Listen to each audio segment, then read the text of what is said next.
Hello everyone, आप सभी का स्वागत है लेट्स स्टडी द बेसिक में। मेरा मीनू शर्मा। आज करते हैं इंग्लिश ग्रामर का सबसे मोस्ट इंपॉर्टेंट और आसान वाला चैप्टर जिसको कहते हैं नाउन। तो आज हम देखेंगे नाउन को पूरा समझेंगे, उसके टाइप्स देखेंगे, उनकी डेफिनेशंस को भी देखेंगे और उनके एग्जांपल से भी समझेंगे एक्चुअल में ये कैसे वर्क करती है। तो चलिए स्टार्ट करते हैं। यहाँ अब आपके लिए एक फोटो है। अब आप देखो, आपको जो जो दिख रहा है ना वो नाउन है। जैसे ये ट्रीज, ये रेनबो। यहाँ पे नाउन्स के लिए पर्सन, प्लेस, थिंग्स, एनिमल, जो भी नेमिंग वर्ड्स होते हैं जिसमें पर्सन का नाम हो गया, प्लेस का नाम हो गया, किसी थिंग का नाम हो गया, एनिमल्स हो गए, तो वो सब किस में आ जाते हैं बच्चा? नाउन्स में।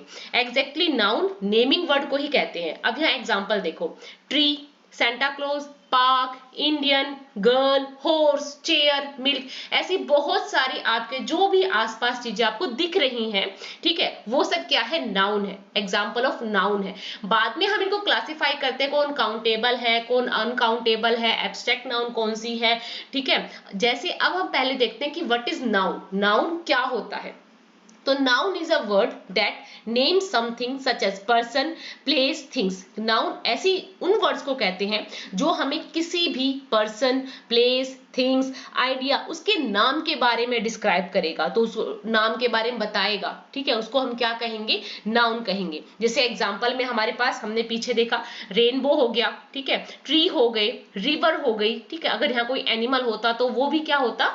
नाउन का एग्जाम्पल होता। अब इसके आते हैं टाइप्स के ऊपर कि नाउन्स के कितने टाइप होते हैं। तो कई प्रकार की नाउन होती है। प्रॉपर नाउन है, कॉमन नाउन है, एब्स्ट्रैक्ट नाउन है, कलेक्टिव नाउन्स है, काउंटेबल, अनकाउंटेबल नाउन्स भी होती है। अब इनके बारे में एक एक करके पढ़ते हैं। प्रॉपर नाउन, जैसे ही नाम से पता चल रहा है, प्रॉपर मतलब एक स्पेसिफिक पर्सन का, प्लेस का, एनिमल का नाम दिया जाएगा। जैसे घोड़ा है, ठीक है, हॉर्स कहा जाएगा, है ना। और उसके बाद अगर कोई आदमी है, कोई जगह का नाम है, न्यू दिल्ली, ठीक है, इंडिया, अप्रैल, तो ये सब एग्जांपल है प्रॉपर नाउन के, जब आपको प्रॉपर एक नाम दिया जाएगा, स्पेशल नाम दिया जाएगा। जैसे new Delhi is the capital of India. यहाँ आपने देखा कि इसमें दे रखा है कि न्यू दिल्ली कैपिटल है किसकी? इंडिया की, तो स्पेशल नाम दे रखा है, ठीक है, उसको हम क्या कहेंगे? Proper noun. April is my favourite month of the year. तो ईयर मतलब ईयर तो कॉमन हो गया, बट जब उसने स्पेशल बोल दिया कि अप्रैल ही मेरा फेवरेट मंथ है, तो अप्रैल क्या हो गया? प्रॉपर नाउन हो गया। अब मूव करते हैं कॉमन नाउन की तरफ। कॉमन मतलब common, the same kind called is common noun. The name given in the common to all the person, place, animals or things that are the same kind is called a common noun. जैसे I love cats and dog. अब मैंने special नाम नहीं बताया मुझे कौन सी प्रकार की कैट पसंद है, मुझे कौन से ब्रीड के डॉग्स पसंद है, बस मैंने बोल दिया I love cats and dog। तो इसमें क्या हो गया? ये कॉमन हो गया। कैट्स एंड डॉग क्या हो गया? कॉमन हो गया, कि मैं कोई स्पेशल आपको किसी काइंड ऑफ स्पीशीज नहीं बता रही हूँ, सिर्फ नॉर्मल बता रही हूँ कि मुझे ये कैट्स पसंद है, मुझे डॉग पसंद है। I live in this country, अब मैंने आपको उस कंट्री का नाम नहीं बताया, ठीक है, तो वो कंट्री क्या हो गई? कॉमन नाउन हो गई। ऐसे ही this river is the longest in the country. अब ना तो रिवर का नाम बताया गया, ना कंट्री का नाम बताया गया, तो अब आपको समझ में नहीं आ रहा, तो आप क्या कहोगे? कॉमन, ठीक है, ये कॉमन नाउन है, ठीक है। ऐसे और एग्जांपल्स भी है। जैसे अब मैं कहूं the postman has delivered a letter. Postman ने एक जो लेटर है वो डिलीवर किया, तो पोस्टमैन क्या है? कॉमन हो गया, पोस्टमैन का नाम नहीं दिया गया। लेटर में भी कुछ बताया नहीं भी किस चीज का लेटर है, किसने भेजा है, उस लेटर पे एक्चुअल में स्पेशल क्या लिखा हुआ है, कुछ नहीं बता रखा, तो वो चीजें क्या हो जाती है? कॉमन नाउन हो जाती है। बच्चे यही कंफ्यूज हो जाते हैं। अगर मैं अभी यहाँ शिमला लिखती हूँ, शिमला, तो शिमला क्या हो जाएगा? एक प्रॉपर नाउन हो जाएगा। अगर मैं बॉय बोलती हूं तो बॉय कॉमन नाउन है। अगर मैं यही बोलूं कि यशवर्धन, तो यशवर्धन क्या हो गया? प्रॉपर नाउन हो गया। नेक्स्ट आ जाता है एब्स्ट्रैक्ट नाउन। एब्स्ट्रैक्ट का तो नाम ही है कि जिसको हम सिर्फ सेंस कर सकते हैं और फील कर सकते हैं, पर इनको हम टच नहीं कर सकते। जैसे अगर मैं कहूं कि honesty is the best policy, ठीक है, कि ऑनेस्टी, ईमानदारी अच्छी बात होती है, अच्छी चीज होती है, तो आप ऑनेस्टी को क्या देख सकते हो? नहीं देख सकते हो, सिर्फ आप ऑनेस्टी को फील कर सकते हो। Jimmy has a fear of dog. अब जिमी को डर लगता है किससे? कुत्तों से। अब आप बताओ क्या उसके डर को आप देख सकते हो? नहीं, मैं सिर्फ महसूस कर सकती हूँ। तो ऐसे nouns, the nouns that name an idea, quality or state instead of something that can be seen or touched are called abstract noun। कि abstract noun है, ठीक है, उनको सिर्फ हम सेंस कर सकते हैं, फील कर सकते हैं, बट उनको टच नहीं कर सकते। जैसे फियर हो गया, ठीक है, honesty, brightness, bravery, sickness, slavery, इन सबको हम क्या कर सकते हैं, सिर्फ महसूस कर सकते हैं, सेंस कर सकते हैं, महसूस कर सकते हैं, इनको हम टच नहीं कर सकते। So that's called abstract noun, ठीक है।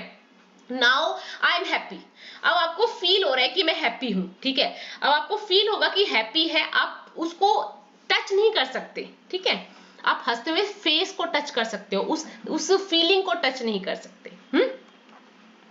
अब आता है कलेक्टिव नाउन। अब जब भी कभी एक ग्रुप की बात होगी, ठीक है, एक ग्रुप की बात होगी, टीम की बात होगी, तो उसको हम क्या कहेंगे, कलेक्टिव नाउन।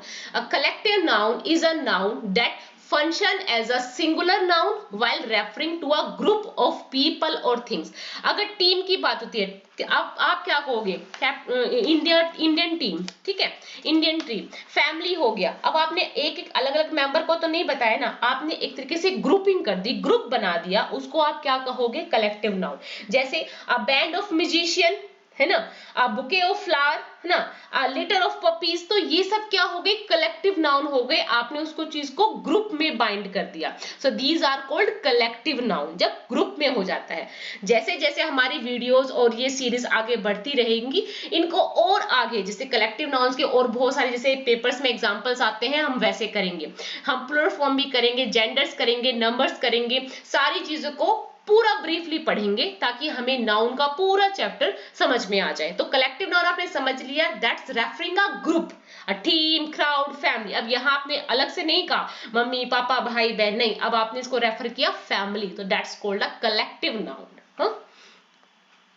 नेक्स्ट है काउंटेबल नाउन। नाम से पता चल रहा है जिन चीजों को हम काउंट कर सकते हैं, जैसे स्टूडेंट, क्लास में कितने स्टूडेंट है, 46 है, 49 है, 50 स्टूडेंट्स है। बुक्स काउंट कर सकते हैं कि क्लास 6 में इतनी बुक्स हैं, क्लास 7 कितनी बुक्स हैं। पेन, मेरे पास 10 पेन है, 12 पेन है, 13 पेन है, तो हम इन जिनको काउंट कर सकते हैं उनको हम कहते हैं countable noun. Countable noun is a noun that you can count, like student, book, pen, ठीक है। They have plural form, we use a और an before singular countable noun. हम जब भी कोई सिंगुलर काउंटेबल नाउन पढ़ेंगे तो हम उसके साथ ए और ए एन का यूज करेंगे। जैसे I had an orange with an apple, मेरे पास एक ऑरेंज है और एक एप्पल है, ठीक है। नेक्स्ट आ जाता है uncountable noun. Uncountable noun that's can not be counted. अब ये सोल्ट है, आपने ये सोल्ट की पिक्चर देखी, क्या आप सोल्ट को काउंट कर सकते हैं, नहीं कर सकते। आप सैंड को काउंट कर सकते हो, नहीं कर सकते। वाटर को काउंट कर सकते हैं, नहीं कर सकते। तो कुछ चीजें जिनको हम काउंट नहीं कर सकते उनको हम किस कैटेगरी में रखते हैं, अनकाउंटेबल नाउन के लिए। इनके लिए हम कुछ वर्ड लगाते हैं, जैसे सच, जैसे लॉट, लॉट्स ऑफ, ठीक है, अ पिंच ऑफ, एनी, सम, ये सम यहाँ पे ये सम नहीं है, SOME है, ठीक है। तो इसको हम क्या कहते हैं, अनकाउंटेबल नाउन। क्या कहते हैं बच्चा, uncountable noun. Thank you, keep watching.